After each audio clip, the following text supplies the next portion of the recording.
This episode is brought to you by Fox One. Watch all 104 matches of the FIFA World Cup live in 4K for just $19.99 a month with 3 days free. Build your own multi-view, choose up to 3 streams, and follow player spotlights. Stay on top of every moment with live stats, highlights, and instant replays. The FIFA World Cup, streaming live on Fox One. Offers are subject to change. See fox.com for complete terms and conditions. I wrote a little song to remind you, Choice Hotels get you more of the experiences you value. The Cambria Hotel's got it all. A rooftop bar, have a ball. Bring a date, your squad, or even your mom. Book direct at choicehotels.com.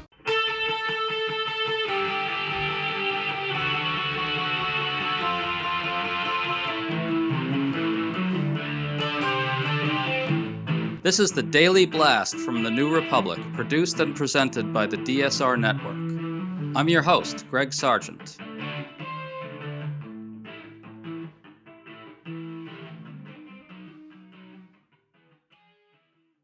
Donald Trump privately raged at Republican senators during a lunch on Wednesday.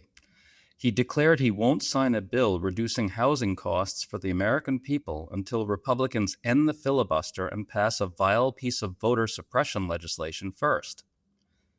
This shocked Trump's own advisors and angered Republicans who see it as undermining their hopes in the midterms. What's striking about all this is that ordinarily a president would let members of his own party get distance from him in order to survive the elections. But he can't do that. And he's likely going to be the one who gets screwed by this. We're talking about all of it with Salon's Amanda Marcotte, who has a good piece digging deep into Trump's narcissism as the through line to all his current foibles. Amanda, good to have you back on as always. Thanks for having me. So Trump was expected to sign this housing bill bringing down costs, and instead he tweeted the following, quote, "Today's housing news conference and signing is hereby canceled until such time as we pass the desperately needed Save America Act, which I consider to be a national emergency. Thank you for your attention to this matter." Amanda, the SAVE Act would probably disenfranchise millions and millions of people. The real national emergency here is that Trump's deep unpopularity will cost his party one or both chambers of Congress. This isn't subtle, is it? No, not even slightly. I'm beginning to think he actually genuinely believes that the SAVE Act is what's going to save the Republican Party in the midterm elections. And I don't see that that's necessarily true because it's got these voter ID restrictions that are so severe that it seems to me that the only way that you may even be able to successfully vote is if you have a passport, which I feel benefits college-educated urban voters the most of all, who tend to be Democrats. Right. I mean, Republicans don't want this thing to pass for a reason, and it's not because they altruistically really want people to vote. We know for a fact that Republicans in the past have been, they're all over the map when it comes to Trump's fantasies about stealing elections. And he really, I think he doesn't just want to steal elections because he thinks it's the only way he's going to win. I think he just really likes the idea of stealing elections. I think Donald Trump would rather cheat to win than just win outright. It gets him off somehow. And so he's gotten really fixated on the Save America Act, and he just cannot understand that it is not at all the slam dunk for Republicans that he thinks it is. I agree. I think that Donald Trump sees cheating as another form of winning, as another form of getting over. But let's put off that for a second. Again and again, we've learned that Republicans simply did not have the votes to end the filibuster and pass this voter suppression bill.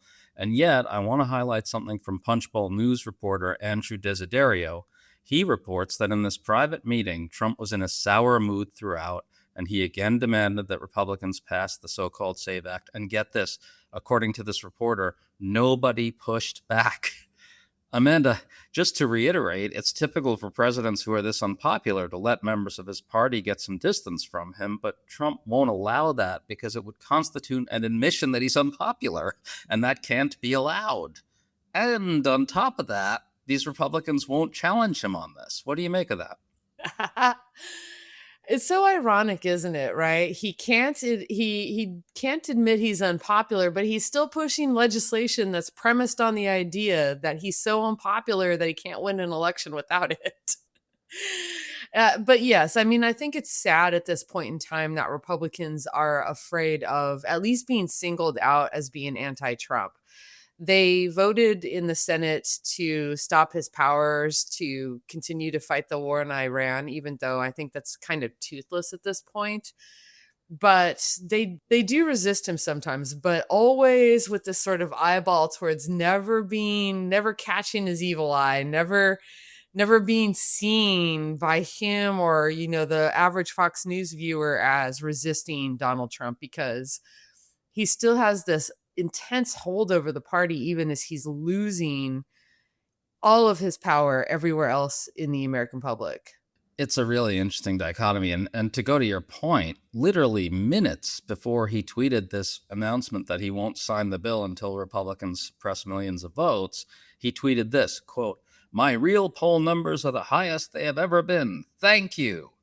So, like, 1 minute his poll numbers are showing that he's astronomically popular, and then the next minute he's saying, "God damn it, please prevent lots and lots of people from voting, otherwise we're going to get killed." There you have it right there, right? Like, that's all of it right there. One of the wildest things about watching Donald Trump in the second term is seeing how much worse his narcissism has gotten. I didn't think it was possible, honestly, in the first term, but the spiral that he's in, he's talked himself into incoherence. I don't know if it's that he's 80 years old and he's just falling apart, or if it's just that the stress of this situation is getting to him, or if it's a combination of those two things. But he ping pongs wildly between the two problems that narcissists have, which is this overblown sense of self and this like constant insecurity, right? And so it is just that, like, I can't win this election without cheating. I'm also the most popular president of all time. And it's like, you gotta choose, man. Yeah, well, yeah, you'd think, although maybe MAGA doesn't have to choose. Let's listen to MAGA Senator Tommy Tuberville talk about Trump's demand that Republicans pass this voter suppression legislation. If we don't do something with the filibuster and we don't get things passed, it'll be the last time we'll have a Republican president or a Republican Senate or a House. That's how fast this country is going down to communism. And we need to stop it. We can stop it.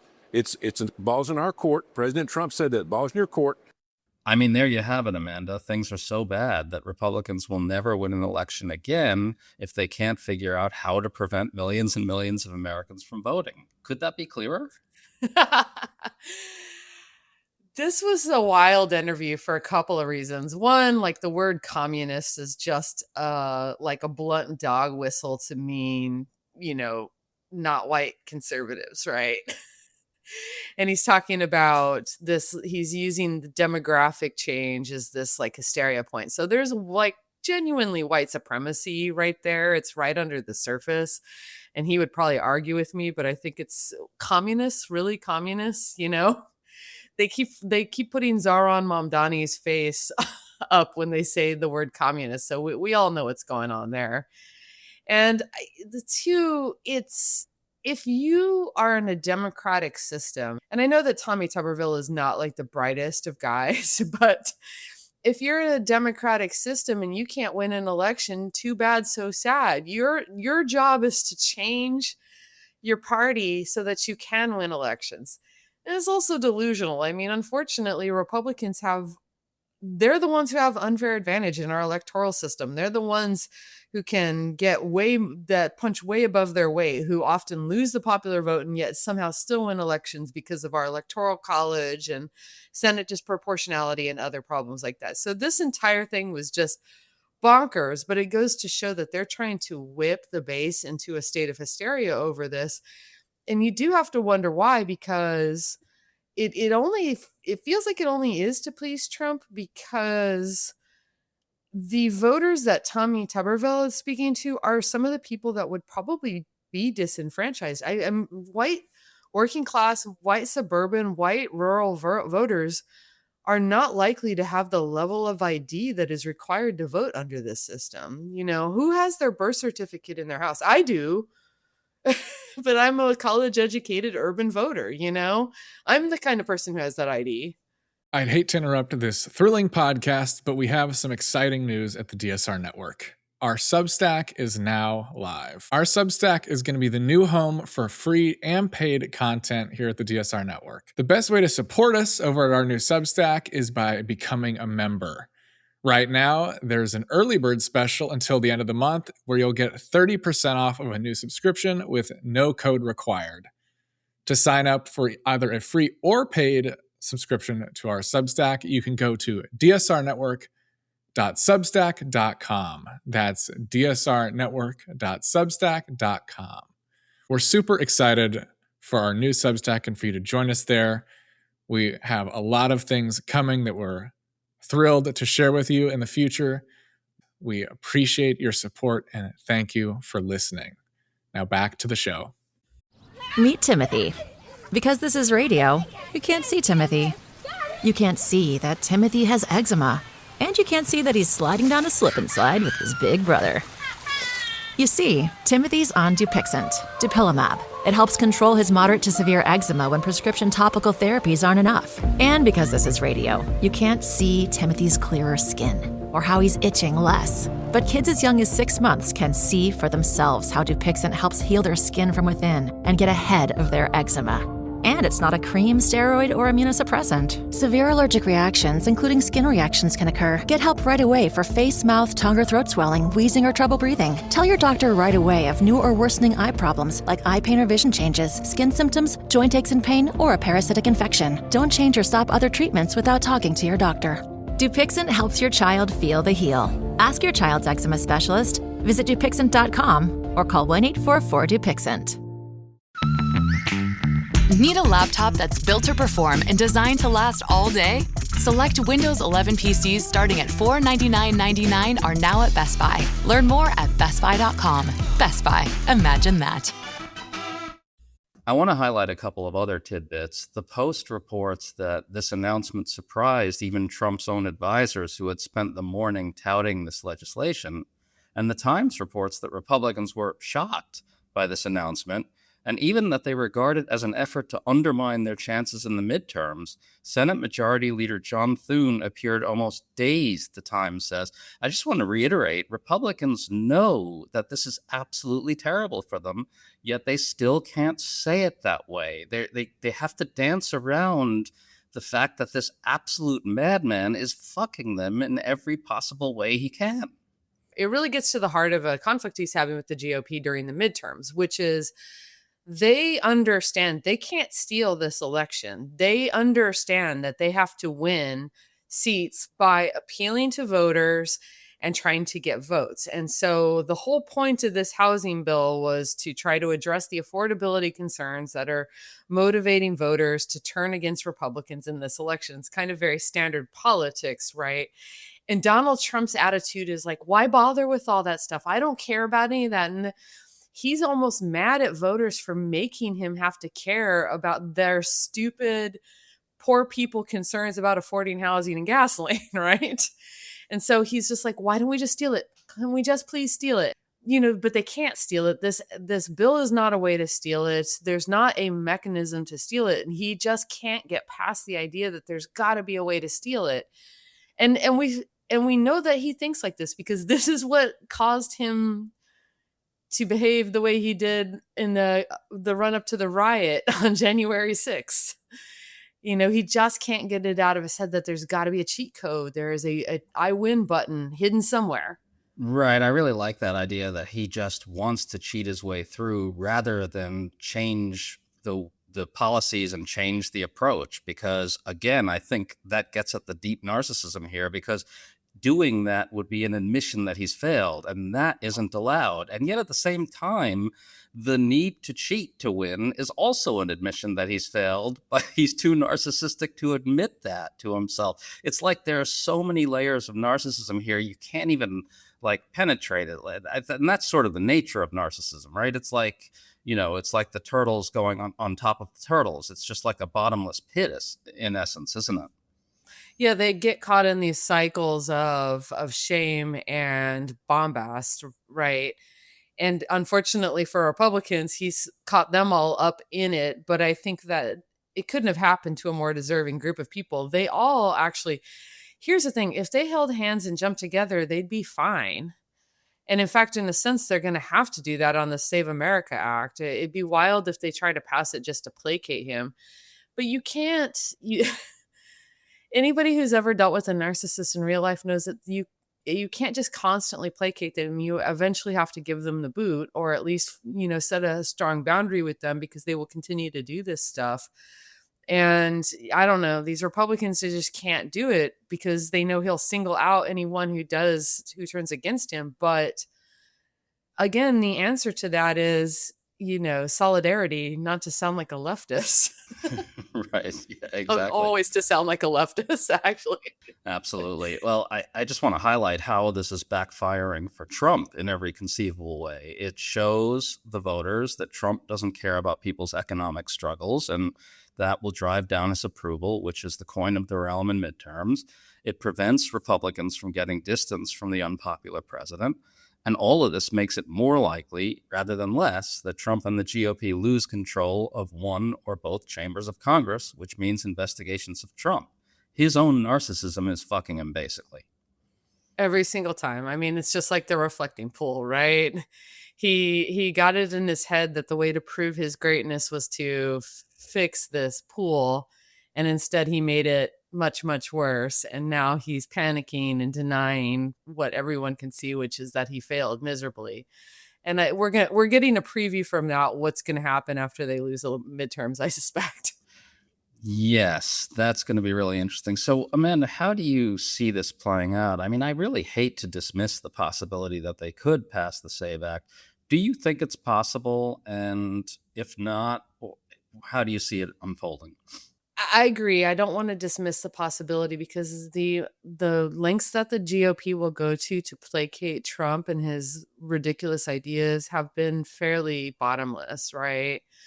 That said, they usually tend to be more passive than active when they disagree with him. There's a reason that he just goes around Congress to do things like start the Iran war, right? Which is, he does still, I think, on some level understand that they might actually get in the way if they're required to take action to do what he says. Like they'll passively go along with it.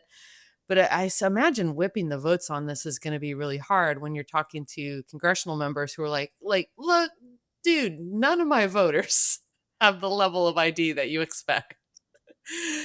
You're going to ban like all the married women from voting because they don't have because their married name doesn't match their birth certificate. It's the Save America Act is truly ridiculous, and I think that's one of the obstacles here. But they're going to try to. I feel like we're going to continue to see what's happening, which is they're not going to pass it, but they're going to try to publicly placate him, because he's also very shallow. And as long as you're praising him and telling him he's the greatest president of all time, he can be distracted, like a cat with a toy.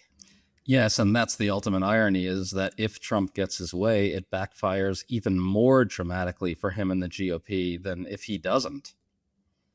Yeah, but I mean, we should genuinely oppose this, because we really don't want a system where only like a small percentage of people can vote, because they are the kind of people who have all their paperwork in big files in their cabinet. No, 100%. Well, we really got to hope it doesn't pass, and it does look like it won't pass. What do you think's going to happen? How are you feeling about the midterms these days? I feel like a lot of the people that are flirting with voting for the Democrat in red states will panic and at the last minute find their, James Tallarico said God is non-binary excuse to vote for the Republican. So I'm always like worried about that. But the very fact that there are people in places like Texas and Iowa considering switching their vote from Trump to a Democrat for the midterm elections is pretty significant. And I think that it's possible that we win the Senate. I think we're definitely going to win the House. It sure looks that way right now. And I got to say, Trump is doing everything possible to drive his own approval down as much as he possibly can, which I guess thanks, Donald. Amanda Marcotte, thanks so much for coming on. Always great to talk to you. Thanks for having me, Greg.